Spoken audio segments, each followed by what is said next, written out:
Tube Tamil வணக்கம். அமெரிக்காவினுடைய பரசூட் படைகள் தாக்குதலை நடத்தலாம் ஈரானுடைய கார்க் தீவின் மீது என்று முக்கிய செய்திகள் தெரிவிக்கின்றன. இந்த கார்க் தீவு எப்படி இருக்கின்றது, இதனுடைய கட்டமைப்பு என்ன, இதற்குள் யாருமே போக முடியாத அளவிற்கு சுற்றி வளைப்பிற்கு உள்ளான ஒரு தீவை அமெரிக்கா வெற்றி பெறுவதற்கு முயற்சி எடுக்கின்றது. இந்த தீவை வெற்றி பெற முடியுமா? கச்ச தீவு போல ஈரானுக்கு சொந்தமாக இருக்கின்ற இந்த கார்க் தீவு தடை செய்யப்பட்ட தீவு என்று ஈரானில் அழைக்கப்படுகின்றது. இந்த இடத்தை பவளப்பாறைகளினால் உருவாகி இருக்கின்ற கடற்கரை மணல் போன்ற மணல் நிறைந்த இந்த பகுதியை ஈரானுடைய ரெவல்யூஷன் கார்ட் படை பிரிவே பாதுகாவல் செய்து வருகின்றது. உள்ளே யாரும் செல்ல முடியாது. இதனால் தடுக்கப்பட்ட தீவு என்பது ஈரானில் இதற்கு பேராக இருக்கின்றது. வெள்ளை மணலை கொண்ட இப்பகுதியில் சுற்றி நடக்க தொடங்குவோமாக இருந்தால் சில மணி நேரங்களில் அந்த தீவை சுற்றி முடித்து விடலாம். இந்த தீவில் 7ஆம் நூற்றாண்டை சேர்ந்த ஒரு கிறிஸ்தவ மடாலயம் இடிந்த நிலையில் காணப்படுகின்றது. ஆங்காங்கு கோயில்களும் சில எழுத்துக்களும் கொண்ட தடயங்கள் இருக்கின்றன. கடந்த காலங்களில் ஏற்பட்ட வரலாற்று சம்பவங்களினுடைய ஆவணங்கள் போல அந்த காரியங்கள் காணப்படுகின்றன. கல்லறைகள் பெருந்தொகையில் காணப்படுகின்றன. ஈரானுடைய முன்னாள் மன்னராக இருந்த ஜாவினால் அரசியல் எதிரிகள் பிடித்து வந்து இங்கு அடைத்து வைக்கப்பட்டு இறந்த பின் புதைக்கப்பட்டிருக்கின்றார்கள் என்பது இதனுடைய புதைந்து போன பழைய வரலாறாக இருக்கின்றது. இந்த தீவில் பெருந்தொகையான ஆயில் இருக்கின்றது. அதுதான் பெரும் செல்வமாக இருக்கின்றது. இதன் அருகே இருக்கின்ற கடல் கப்பல்களில் ஆயிலை ஏற்றுமதி செய்வதற்கு ஆழம் நிறைந்த கடலாகவும் இருக்கின்றது. இது சூப்பர் ஆயில் ஏற்றுமதி இடம் என்று கூறப்படுகின்றது. ஆசிய நாடுகளுக்கான ஏற்றுமதி, உதாரணமாக சீனா போன்ற பெரிய நாடுகளுக்கு இங்கிருந்தே ஈரானுடைய ஆயில் செல்லுகின்றது. ஈரானுடைய ஒட்டுமொத்த ஆயிலில் 90% இந்த தீவிலிருந்தே ஏற்றுமதி செய்யப்படுகின்றது. ஈரானுடைய உயிர் நாடியாக இருப்பது இந்த தீவுதான். அமெரிக்கா இந்த தீவை குறிவைத்திருக்கின்றது.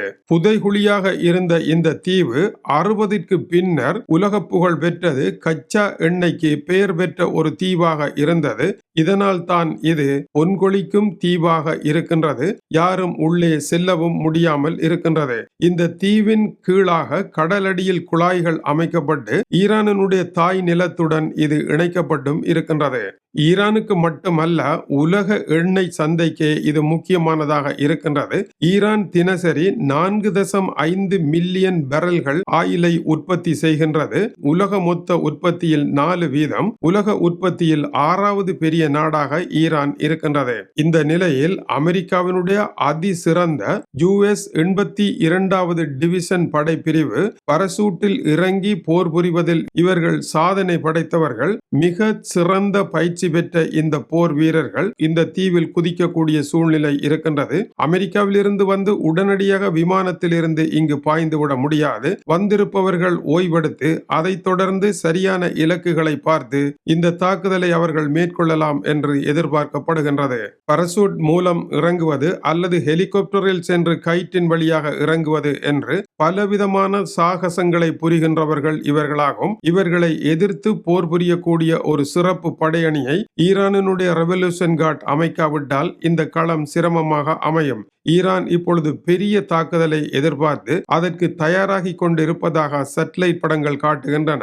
அமெரிக்க அதிபர் அடுத்த கட்ட போருக்குள், அடுத்த கட்ட சாகசங்களுக்குள் ரம்போ திரைப்பட கனவுகளில் ஆட்களை அனுப்ப போகின்றார். அந்த ரம்போக்களை சந்திக்க வேண்டிய சூழ்நிலை ஈரானுக்கு ஏற்பட்டிருக்கின்றது. இந்த நிலையில் ஈரானுடைய கடற்படை தளபதி அலி ரீசா ரஷ்ஷரியை தாம் கொலை செய்து இருப்பதாக இஸ்ரேல் அறிவித்திருக்கின்றது. ஈரானுடைய துறைமுக நகராகிய பண்டர் அப்பாஸில் இந்த தாக்குதல் நடைபெற்றதாகவும் முக்கியமான நபர்களுடன் இவர் கூட்டம் ஒன்றை நடத்தி கொண்டிருந்த பொழுது தமது தாக்குதல் நடைபெற்றதாகவும் இஸ்ரேல் கூறுகின்றது. பொதுவாக இப்படியான கூட்டங்கள் நடைபெறுகின்ற பொழுது அந்த கூட்டங்கள் எங்கே நடைபெறுகின்றது, யாரெல்லாம் கூடுகின்றார்கள் என்கின்ற தகவல் இஸ்ரேலுக்கு போய் சேர்ந்து விடுகின்றது. அதைத் தொடர்ந்து இஸ்ரேல் அந்த இடத்தை தாக்குகின்றது. ஆனால் இதை துப்பறிந்து கூறுவதற்கு ஒரு மனிதன் தேவையில்லை. AI மூலமாக இவர்கள் எங்கே கூடுகின்றார்கள் என்பதை, இவர்களுடைய குரல்களை வைத்தே கண்டுபிடிப்பதற்கு இஸ்ரேலினால் முடியும், அமெரிக்காவினால் முடியும் என்கின்ற நிலையில் இது குறித்த பரிசோதனைகளை செய்யாமலே ஈரான் இவ்வாறான கூட்டங்களை நடத்தி கொண்டிருக்கின்றது சரியா என்பது தொழில்நுட்ப ரீதியான கேள்வியாகவும் போர்க்கள ரீதியான கேள்வியாகவும் இருக்கின்றது. மேலும் கொல்லப்பட்ட இவர் கோர்முஸ் நீரிணையை மூடியதில் தலைமை பாத்திரம் வகித்தவர் என்று இஸ்ரேல் கூறுகின்றது. கடல் கன்னி வெடிகளை கோர்முஸ் நீரிணை முழுவதும் விதைத்ததிலும் இவர் முக்கியமான ஒருவராக இருந்ததாகவும் தெரிவிக்கின்றது. இதற்கிடையில் ஏமன் நாட்டினுடைய ஹவுதி ஆயுததாரிகள் ஈரானுக்கு முழுமையான ஆதரவாக தாங்கள் செயற்பட இருப்பதாக அறிவித்தலை விடுத்திருக்கின்றார்கள். இது ஹோர்முஸ் நீரிணை போல புதிய சிக்கலை உருவாக்கப் போகின்றது. ஏமன் நாடு அரேபிய குடாவினுடைய தென்புலத்தை அமைந்திருக்கின்றது. செங்கடலையும் ஏடன் குடாவையும் கட்டுப்படுத்துகின்ற இடத்தில் இதனுடைய கேந்திர முக்கியத்துவம் இருக்கின்றது.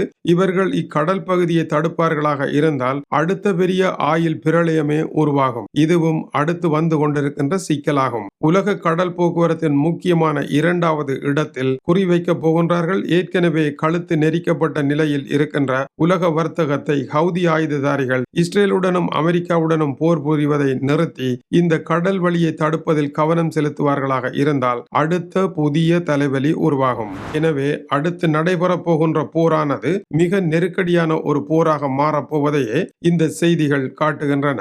உலக நாடுகள் இவர்கள் போர் புரிந்து ஏதாவது ஒரு முடிவிற்கு வருவதற்கு முன்னர் தங்களால் எதுவும் செய்ய முடியாது என்பது போல மௌனமாக இருக்கின்றார்கள். இந்த போர்க்களத்தில் உதவி செய்யவோ போர்க்களத்தை தடுக்கவோ மத்தியஸ்தம் வகிக்கவோ யார் இறங்கினாலும் அவர் பெரும் ஆபத்தை சந்திக்கக்கூடிய அளவிற்கு ஆபத்தான ஓர் ஆடுகளமாக இது இருக்கின்றது. தரையும் கடலும் கலந்த குடாக்களும் ஓடைகளும் நிறைந்த சிறு சிறு தீவுகள் மலிந்த இதுவரை உலகம் சந்திக்காத மிக நெருக்கடியான ஒரு போர்க்களமாக இது இருக்கின்றது. இதுதான் பிரச்சனையாகவும் இருக்கின்றது. இது டியூப் தமிழினுடைய உலக செய்திகளுக்காக டென்மார்க்கில் இருந்து கீசே துரை. வணக்கம் உறவுகளே.